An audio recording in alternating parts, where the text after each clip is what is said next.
capítulo 7. Bem-aventurados os pobres de espíritos.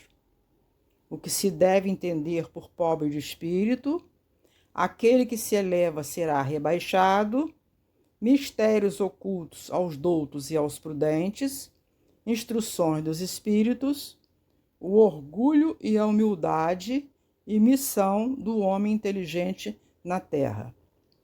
O que se deve entender por pobres de espírito? Item 1. Bem-aventurados os pobres de espírito, pois que deles é o reino dos céus. São Mateus, capítulo 5, versículo 3. 2. A incredulidade zombou desta máxima: bem-aventurados os pobres de espírito, como tem zombado de muitas outras coisas que não compreende. Por pobres de espírito, Jesus não entende os baldos de inteligência, mas os humildes, tanto que diz ser para estes o reino dos céus, e não para os orgulhosos. Os homens de saber e de espírito, no entender do mundo, formam geralmente tão alto conceito de si próprios e da sua superioridade, que consideram as coisas divinas como indignas de lhes merecer a atenção. Concentrando sobre si mesmos os seus olhares, eles não os podem elevar até Deus. Essa tendência de se acreditarem superiores a tudo, muito a miúde, os leva a negar aquilo que, estando-lhes acima, os depreciaria, a negar mesmo a divindade, ou se condescendem em admiti-la, contestando-lhe um dos mais belos atributos. A ação providencial sobre as coisas deste mundo, persuadidos de que elas são suficientes para bem governá-lo. Tomando a inteligência que possuem para medida da inteligência universal e julgando-se aptos a tudo compreender, não podem crer na possibilidade do que não compreendem. Consideram sem apelação as sentenças que proferem. Se se recusam a admitir o mundo invisível e uma potência extra-humana, não é que isso lhe esteja fora do alcance.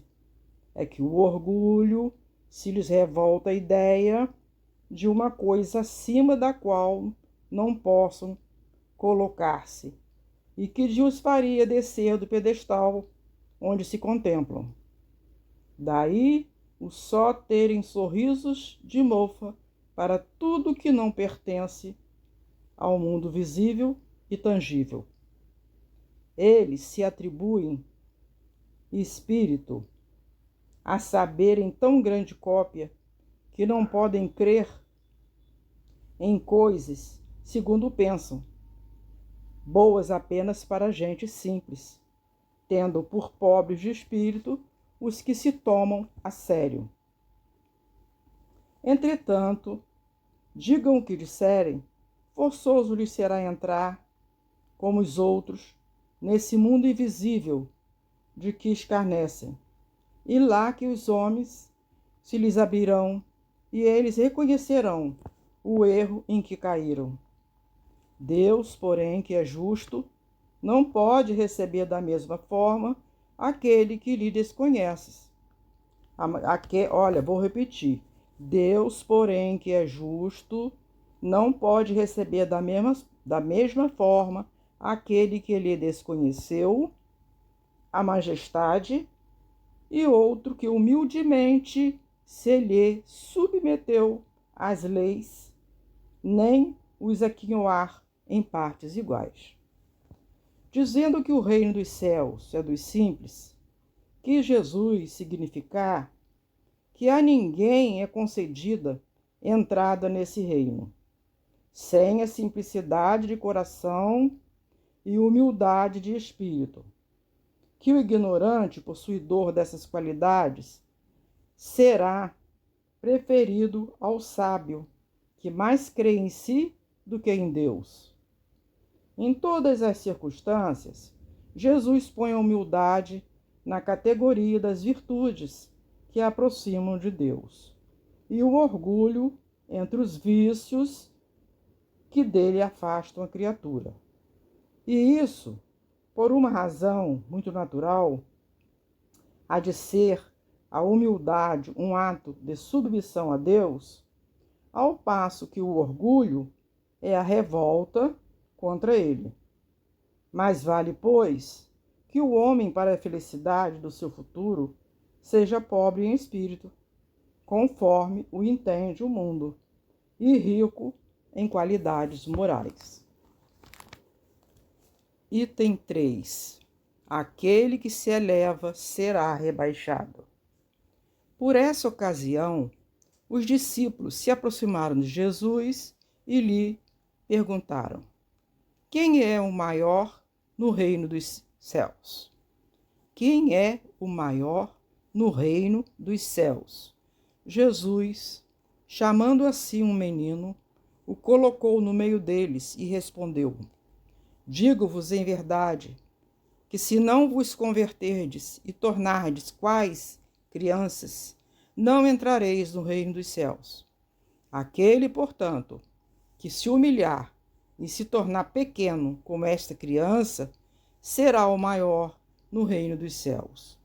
E aquele que recebe em meu nome a uma criança, tal como acabo de dizer, é a mim mesmo que recebe. São Mateus, capítulo 18, versículo 1 a 5. 4. Então a mãe dos filhos de Zebedeu se aproximou dele com seus 2 filhos e o adorou, dando a entender que lhe queria pedir alguma coisa. Disse-lhe ele: que queres? Manda, disse ela, que estes meus 2 filhos tenham assento no teu reino, um à tua direita e o outro à tua esquerda. Mas Jesus lhe respondeu: não sabes o que pedes. Podeis vós ambos beber o cálice que eu vou beber? Eles responderam: podemos. Jesus lhes replicou: é certo que bebereis o cálice que eu beber, mas pelo que respeita a vós, sentardes à minha direita ou à minha esquerda, não cabe a mim vô-lo conceder. Isso será para aqueles a quem meu Pai o tem preparado. Ouvindo isso, os 10 outros apóstolos se encheram de indignação contra os 2 irmãos. Jesus, chamando-os para perto de si, lhes disse: sabeis que os príncipes das nações as dominam e que as grandes as tratam com império? Assim não deve ser entre vós. Ao contrário, aquele que quiser tornar-se o maior, seja você servo, e aquele que quiser ser o primeiro entre vós, seja você escravo. Do mesmo modo que o Filho do Homem não veio para ser servido, mas para servir e dar a vida pela redenção de muitos. São Mateus, capítulo 20, versículo 20 a 28. 5. Jesus entrou em dia de sábado, na casa de um dos principais fariseus, para ir fazer a sua refeição. Os que lá estavam o observaram.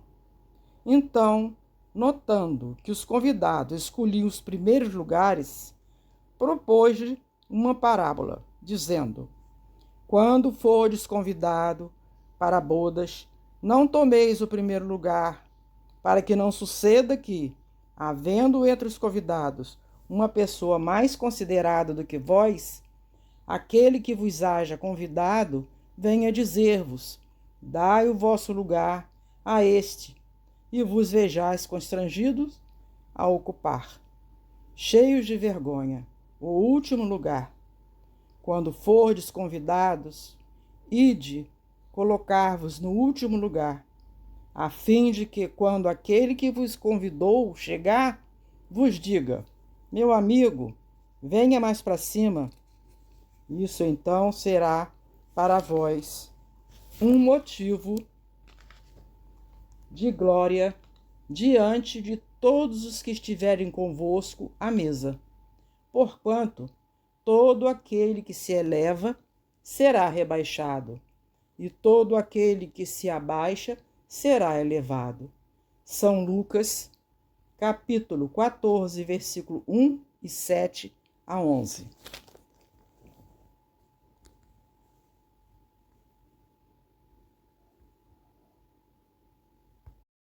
Seis.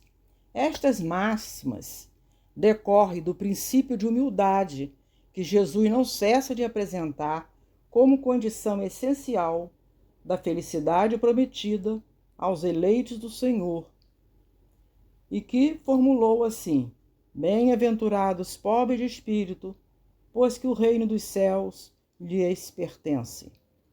Ele toma uma criança como tipo da simplicidade de coração e diz: será o maior no reino dos céus aquele que se humilhar e se fizer pequeno como uma criança, isto é, que nenhuma pretensão alimentar a superioridade ou a infalibilidade. A mesma ideia fundamental se nos depara nesta outra máxima: seja vosso servidor aquele que quiser tornar-se o maior, e nesta outra: aquele que se humilhar será exalçado, e aquele que se elevar será rebaixado. O Espiritismo sanciona, pelo exemplo, a teoria, mostrando-nos na posição de grandes no mundo dos espíritos os que eram pequenos na terra, e bem pequenos, muitas vezes, os que na terra eram os maiores e os mais poderosos, e que os primeiros, ao morrerem, levaram consigo aquilo que faz a verdadeira grandeza no céu, e que não se perde nunca, as virtudes, ao passo que os outros tiveram de deixar aqui o que lhes constituía a grandeza terrena, e que se não leva para outra vida: a riqueza, os títulos, a glória, a nobreza do nascimento, nada mais possuindo senão isso. Chegam ao outro mundo privados de tudo, como náufragos que tudo perderam, até as próprias roupas. Conservaram apenas o orgulho, que mais humilhante lhes torna a nova posição, porquanto veem colocados acima de si e resplandecentes de glória os que eles na terra espezinharam. Instruções dos Espíritos, Advento do Espírito de Verdade. Item 5. Venho como outrora aos traviados filhos de Israel, trazer-vos a verdade e dissipar as trevas. Escutai-me. O Espiritismo, como fez antigamente, a minha palavra, tem de lembrar aos incrédulos que acima deles reina a imutável verdade, o Deus bom, o Deus grande, que faz germinem as plantas e se levantem as ondas. Revelei a doutrina final, como um ceifeiro reunia em feixes o bem esparso no seio da humanidade e disse: vinde a mim, todos vós que sofreis. Mas, ingratos, os homens afastaram-se do caminho reto e largo que conduz ao reino de meu Pai e enveredaram pelas ásperas sendas da impiedade. Meu Pai não quer aniquilar a raça humana. Quer que, ajudando-vos uns aos outros, mortos e vivos, isto é, mortos segundo a carne, porquanto não existe a morte, vos socorrais mutuamente, e que se faça ouvir não mais a voz dos profetas e dos apóstolos, mas a dos que já não vivem na terra, a clamar: orai e crede, pois que a morte é a ressurreição, sendo a vida a prova buscada, e durante a qual as virtudes que houverdes cultivado crescerão e se desenvolverão como o cedro. Homens fracos, que compreendeis as trevas das vossas inteligências, não afasteis o facho que a clemência divina vos coloca nas mãos para vos clarear o caminho e reconduzir-vos, filhos perdidos, ao regaço de vosso Pai.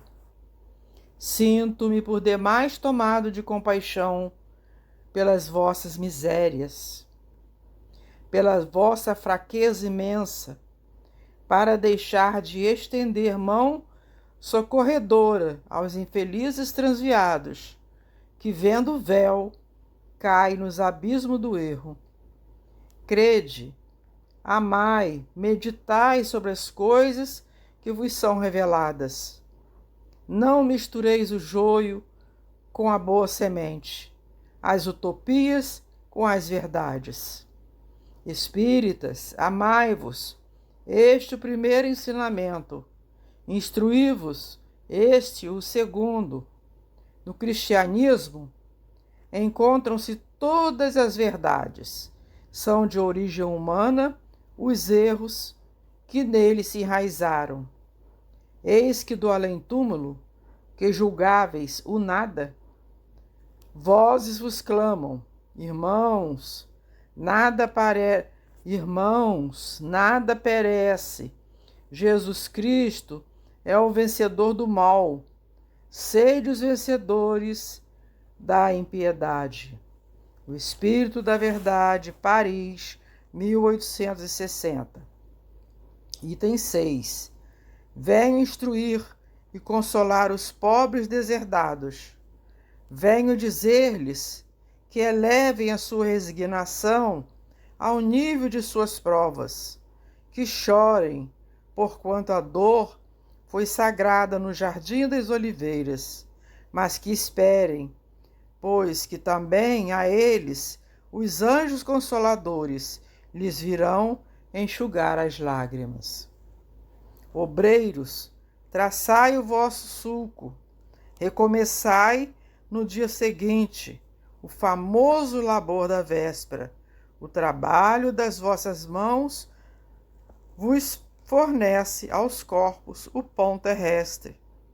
Vossas almas, porém, não estão esquecidas, e eu, o jardineiro divino, as cultivo no silêncio dos vossos pensamentos. Quando soar a hora do repouso e a trama da vida se vos escapar das mãos e vossos olhos se fecharem para a luz, sentireis que surge em vós e germina a minha preciosa semente. Nada fica perdido no reino de nosso Pai, e os vossos suores e misérias formam o tesouro que vos tornará rico nas esferas superiores, onde a luz substitui as trevas, e onde os mais desnudo dentre todos vós será talvez o mais resplandecente. Em verdade vos digo, os que carregam seus fardos e assistem os seus irmãos são bem-amados meus. Instruí-vos na preciosa doutrina, que dissipa o erro das revoltas e vos mostra o sublime objetivo da provação humana. Assim como o vento varre a poeira, que também o sopro dos espíritos dissipe os vossos despeitos contra os ricos do mundo, que são não raro muito miseráveis, porquanto se acham sujeitos a provas mais perigosas do que as vossas. Estou convosco, e meu apóstolo vos instrui. Bebei na fonte viva do amor e preparai-vos, cativos da vida, a lançar-vos um dia, livres e alegres, no seio daquele que vos criou. Criou fracos para vos tornar perfectíveis, e que quer modeleis vós mesmo a vossa maleável argila, a fim de serdes os artífices da vossa imortalidade. O Espírito de Verdade, Paris, 1861. 7. Sou o grande médico das almas, e venho trazer-vos o remédio que vos há de curar. Os fracos, os sofredores e os enfermos são os meus filhos prediletos. Venho salvá-los. Vinde, pois, a mim, vós que sofreis e vos achais oprimidos, e sereis aliviados e consolados. Não busqueis alhures, a força e a consolação, pois que o mundo é impotente para dá-las. Deus dirige um supremo apelo aos vossos corações, por meio do Espiritismo. Escutai-o, extirpado sejam de vossas almas doloridas a impiedade, a mentira, o erro, a incredulidade. São monstros que sugam o vosso mais puro sangue e que vos abrem chagas quase sempre mortais, que no futuro, humildes submissos ao Criador, pratiqueis a sua lei divina. Amai e orai, sede dóceis aos Espíritos do Senhor, invocai-o do fundo de vosso coração. Ele então vos enviará o seu Filho bem-amado, para vos instruir e dizer essas boas palavras: Eis-me aqui, venho até vós, porque me chamastes. O Espírito de Verdade, Bordeaux, 1861. Item 8. Consola os humildes e dá força aos aflitos que lhe pedem. Seu poder cobre a terra, e por toda a parte, junto de cada lágrima, colocou ele um bálsamo que consola. A abnegação e o devotamento são uma prece contínua e encerram o ensinamento profundo. A sabedoria humana reside nessas duas palavras.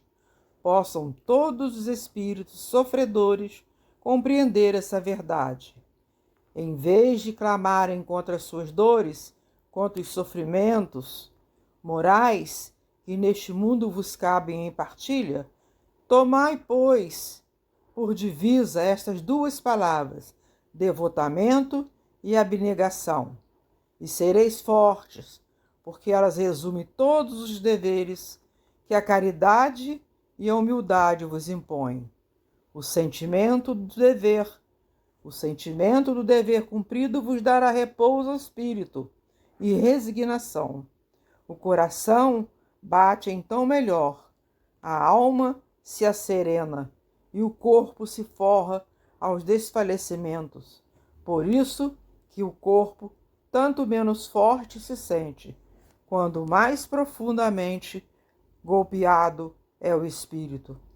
O Espírito de Verdade, Havre, 1863. Mistérios ocultos aos doutos e aos prudentes. Item 7. Disse então Jesus essas palavras: Graças te rendo, meu Pai, Senhor do céu e da terra, por haveres ocultado essas coisas aos doutos e aos prudentes, e por as teres revelado aos simples e aos pequenos.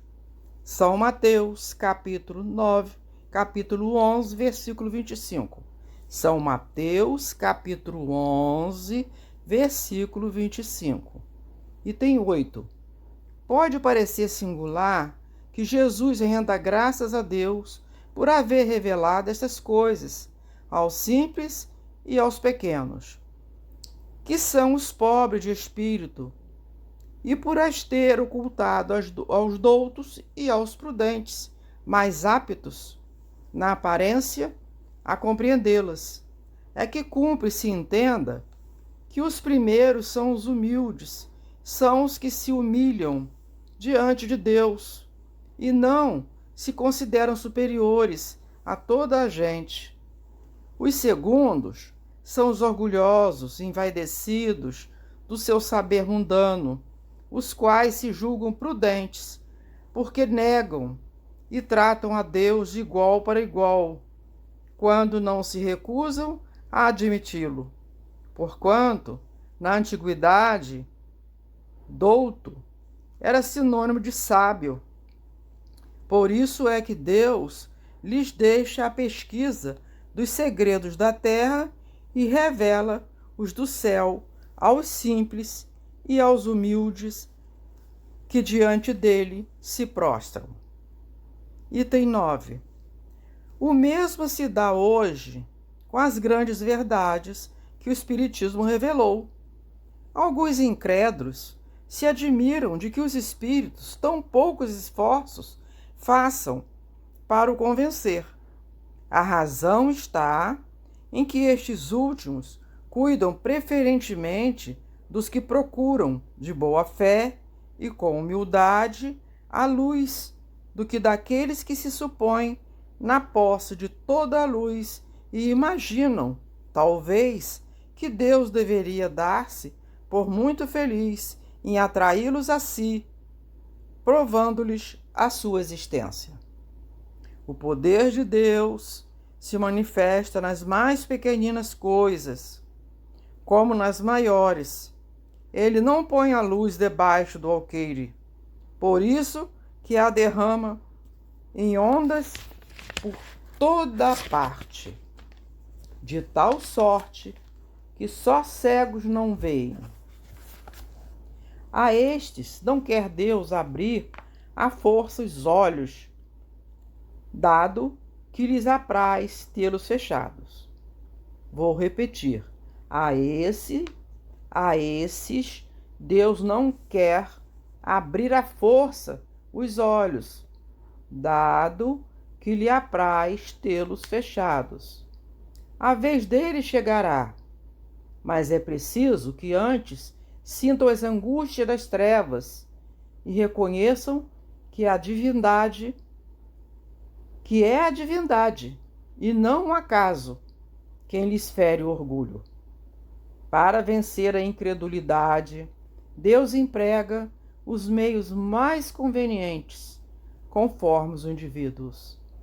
Não é a incredulidade que compete prescrever-lhe o que deva fazer, nem lhe cabe dizer: se me queres convencer, tendes proceder dessa ou daquela maneira, em tal ocasião e não em tal outra, porque essa ocasião é a que mais me convém. Não se espantem, pois, os incrédulos de que nem Deus, nem os espíritos, que são os executores da sua vontade, se lhes submetam às exigências.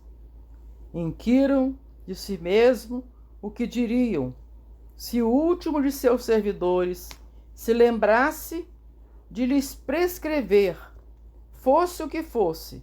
Deus impõe condições e não aceita as que lhe queiram impor. Escuta, bondoso, os que a ele se dirigem humildemente, e não os que se julgam mais do que ele. Item 10. Perguntar-se-á: não poderia Deus tocá-lo pessoalmente, por meio de manifestações retumbantes, diante das quais se inclinassem os mais obstinados e incrédulos? É fora de toda dúvida que o poderia, mas então,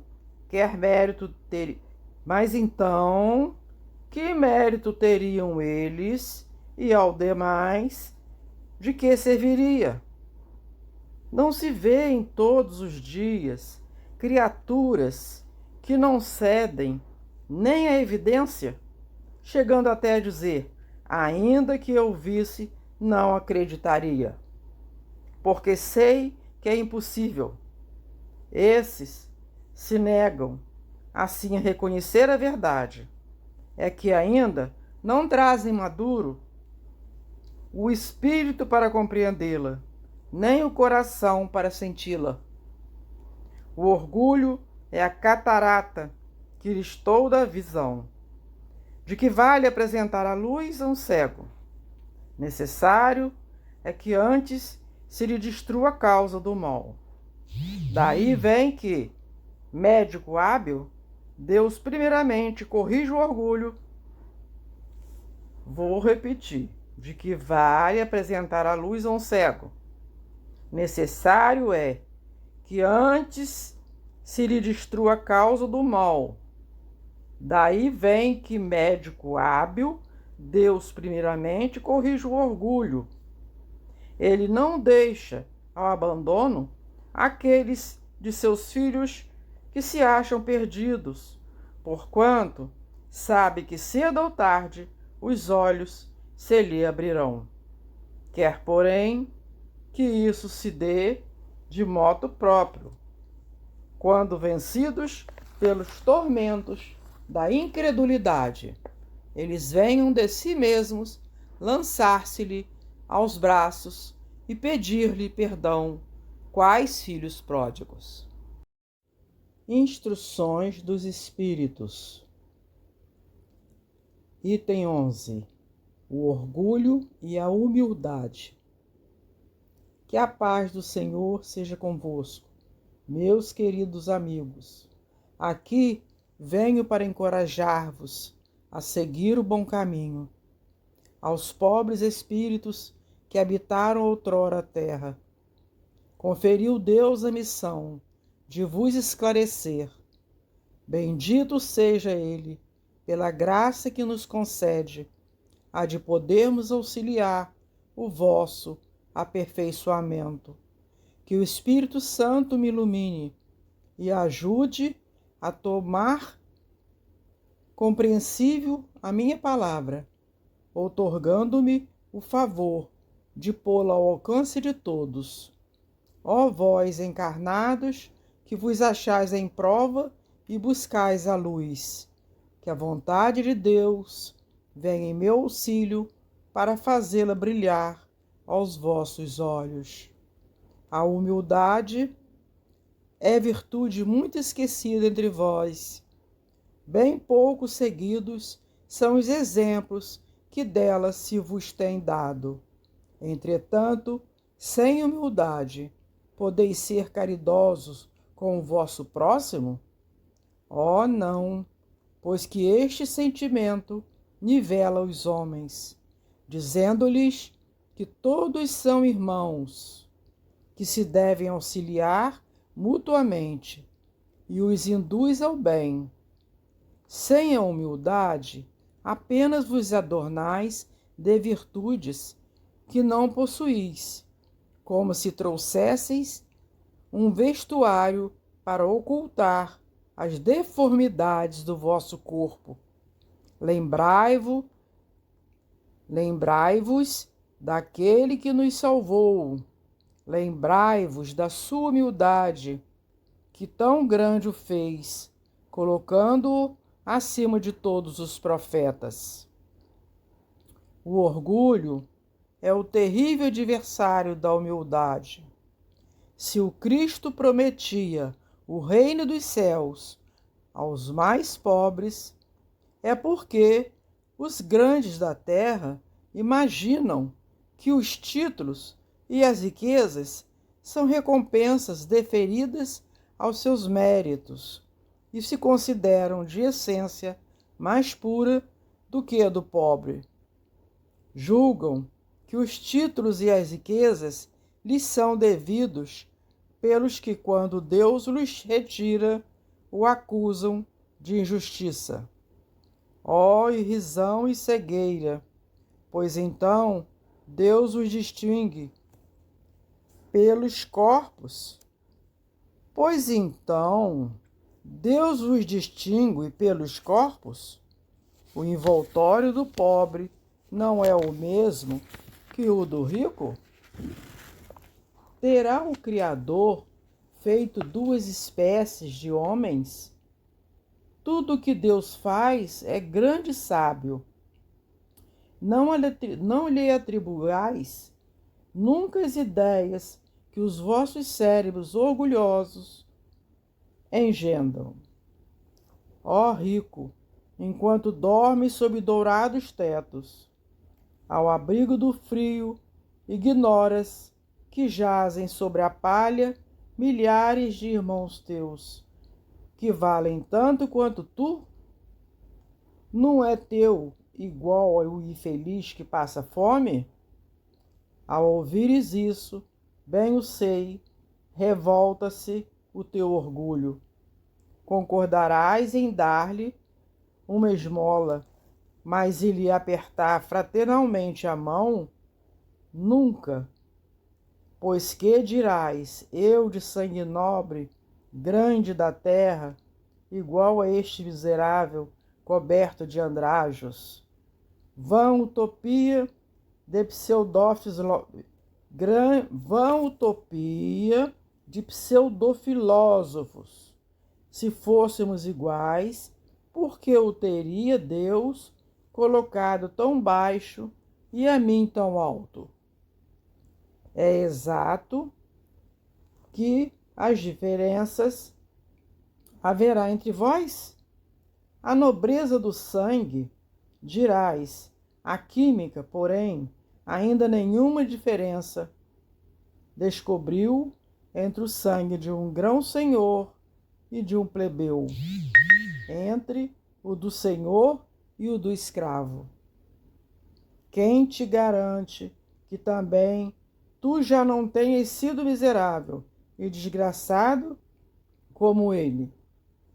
Que também não hajas pedido esmola, que não a pedirás um dia a esse mesmo a quem hoje desprezas.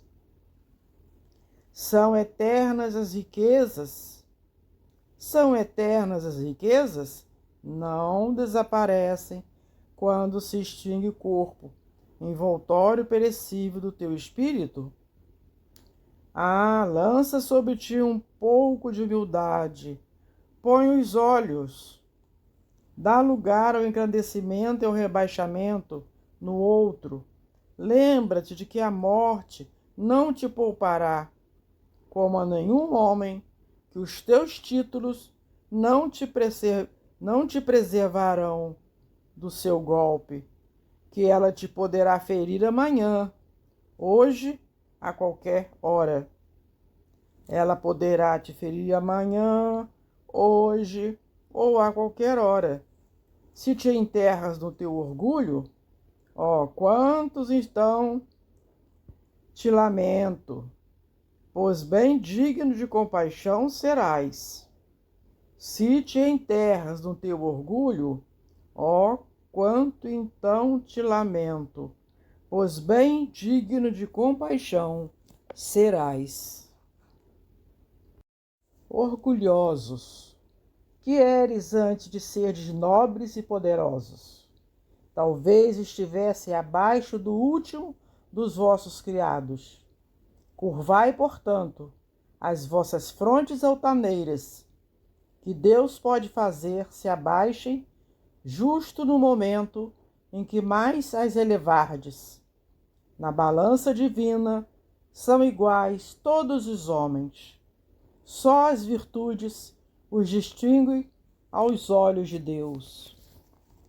São da mesma essência todos os espíritos e formados de igual massa todos os corpos.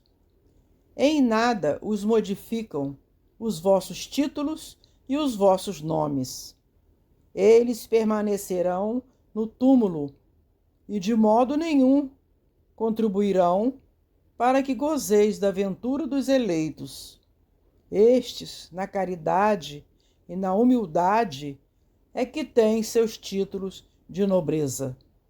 Pobre criatura, és mães, teus filhos sofrem, sentem frio, têm sede, e tu vais, curvada ao peso da tua cruz, humilhar-te, para lhes conseguires um pedaço de pão. Ó, inclino-me diante de ti. Quão nobremente santas és, e quão grande aos meus olhos. Espera e ora.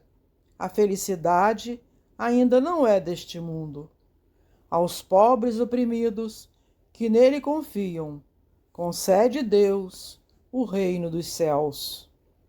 E tu, donzela, pobre criança lançada ao trabalho, às privações, por que esses tristes pensamentos? Por que choras? Dirige a Deus, piedoso e sereno, o teu olhar. Ele dá alimento aos passarinhos. Tem-lhe confiança, ele não te abandonará. O ruído das festas, dos prazeres do mundo faz bater-te o coração. Também desejaras adornar de flores os teus cabelos e misturar-te com os venturosos da terra. Dizes de ti para contigo que, como essas mulheres que vês passar, despreocupadas e risonhas, também poderiam ser ricas. Ó, cala-te, criança, se soubesses quantas lágrimas e dores inomináveis se ocultam sob esses vestidos recamados. Quantos soluços são abafados pelos sons dessa orquestra rumorosa. Preferirás o teu humilde retiro e a tua pobreza. Conserva-te pura aos olhos de Deus. Se não queres que o teu anjo guardião para o seio volte, cobrindo o semblante com as suas brancas asas e deixando-te com os teus remorsos, sem guia, sem amparo neste mundo, onde ficarias perdida a aguardar a punição no outro. Todos vós, que dos homens sofreis injustiças, sede indulgentes para as faltas dos vossos irmãos, ponderando que também vós não vos achais isentos de culpas. É isso caridade, mas é igualmente humildade. Se sofreis pelas calúnias, abaixai a cabeça sobre essa prova. Que vos importam as calúnias do mundo, se é puro o vosso proceder? Não pode Deus vô-las compensar? Suportar com coragem as humilhações dos homens é ser humilde e reconhecer que somente Deus é grande e poderoso. Ó meu Deus, será preciso que o Cristo volte segunda vez à terra para ensinar aos homens as tuas leis, que eles ouvidam? Terá que de novo expulsar do templo os vendedores que conspurcam a tua casa, casa que é unicamente de oração? E quem sabe, ó homem, se o não renegarias como outrora, caso Deus os concedesse essa graça? Chamar-lhe-eis blasfemador, porque abateria o orgulho dos modernos fariseus. É bem possível que o fizesses perlustrar novamente o caminho do Gólgota.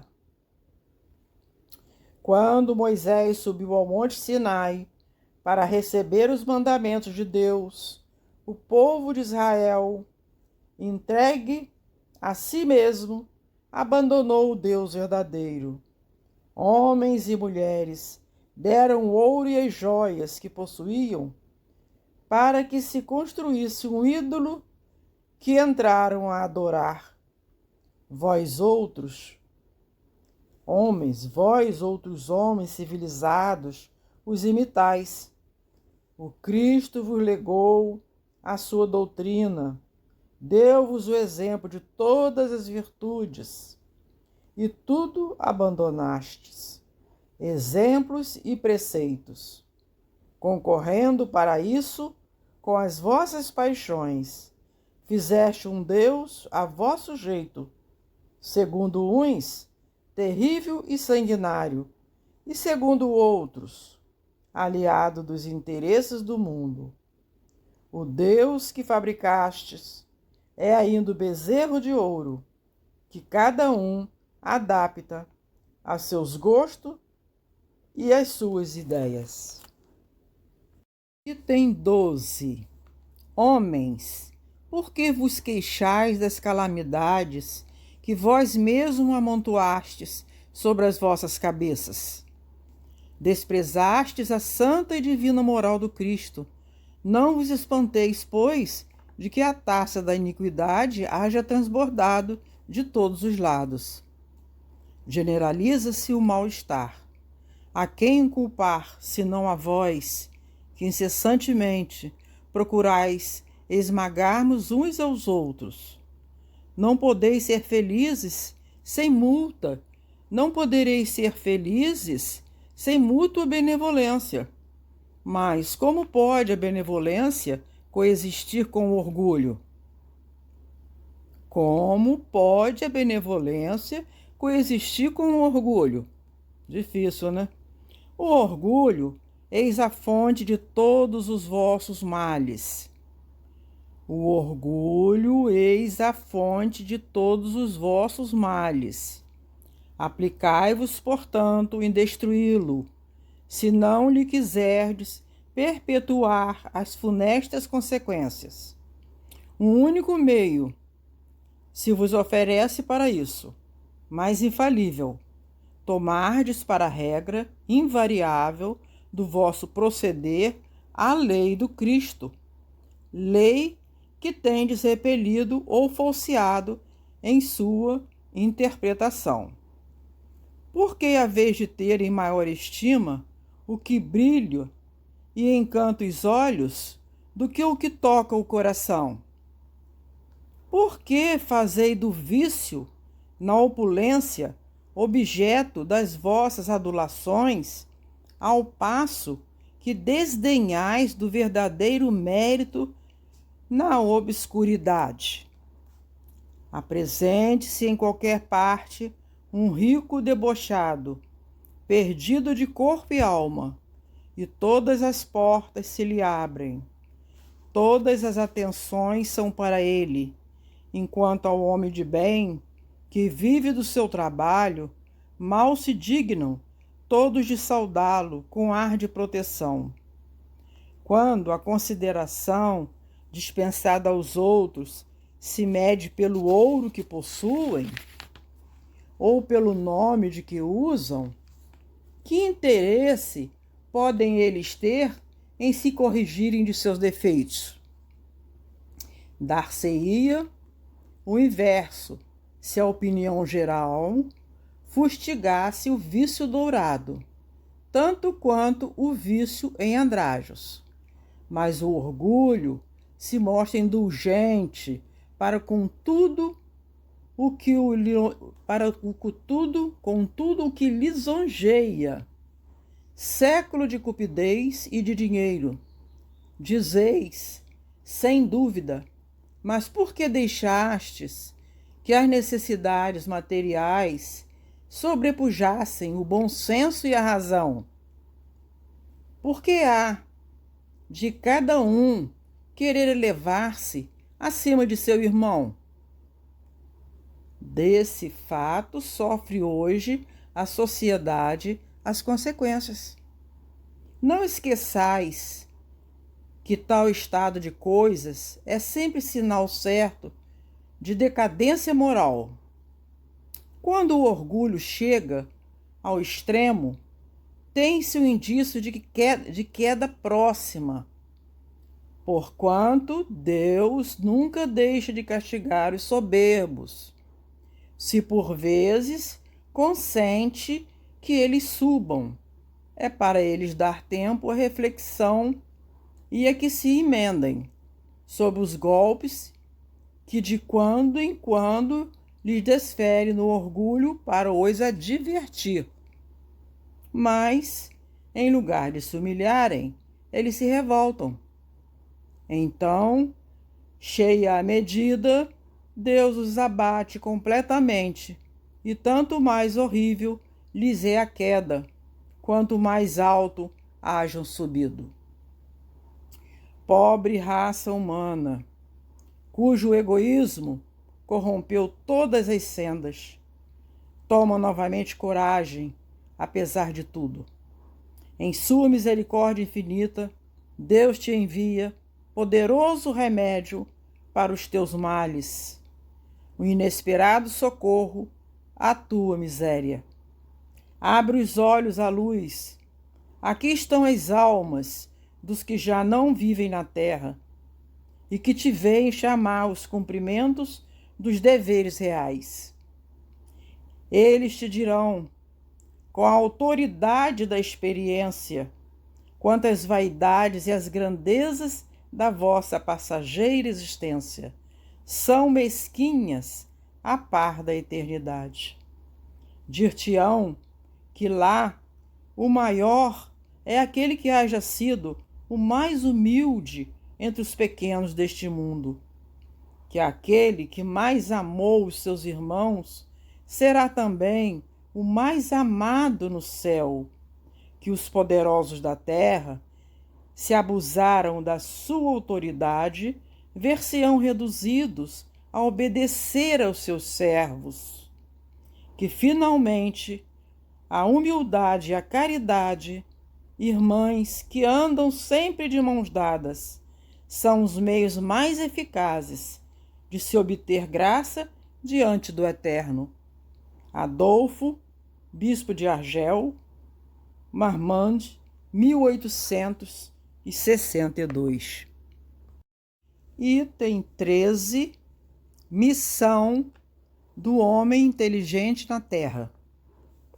Não vos ensoberbais do que sabeis, porquanto esse saber tem limites muito estreitos no mundo em que habitais. Suponhamos sejais sumidades em inteligência neste planeta. Nenhum direito tendes de envaidecer-vos.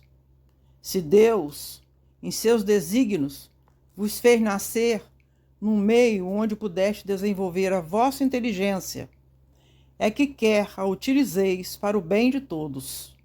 É uma missão que vos dá, pondo-vos nas mãos um instrumento com que podeis desenvolver, por vossa vez, as inteligências retardatárias e conduzi-las a ele. A natureza do instrumento não está a indicar a que utilização deve prestar-se? A enxada que o jardineiro entrega a seu ajudante não mostra esse último que lhe cumpre cavar a terra? Que diríeis se esse ajudante, em vez de trabalhar, erguesse a enxada para ferir o seu patrão? Diríeis que é horrível e que ele merece expulso. Pois bem, não se dá o mesmo com aquele que se serve da sua inteligência para destruir a ideia de Deus e da providência entre seus irmãos? Não levanta ele contra o seu senhor a enxada que lhe foi confiada para rodear o terreno? Tem ele direito ao salário prometido? Não merece, ao contrário, ser expulso do jardim? Sê-lo-á, não duvideis, e atravessará existências miseráveis e cheias de humilhações, até que se curve diante daquele a quem tudo deve. A inteligência é rica de méritos para o futuro, mas sob a condição de ser bem empregada. Se todos os homens que a possuem dela se servissem de conformidade com a vontade de Deus, fácil seria para os espíritos a tarefa de fazer que a humanidade avance. Infelizmente, muitos a tornam instrumento de orgulho e de perdição contra si mesmos. O homem abusa da inteligência como de todas as suas outras faculdades, e, no entanto, não lhe faltam ensinamentos que o advirtam de que uma poderosa mão pode retirar o que lhe concedeu. Ferdinando, Espírito Protetor, Bordeaux, 1862.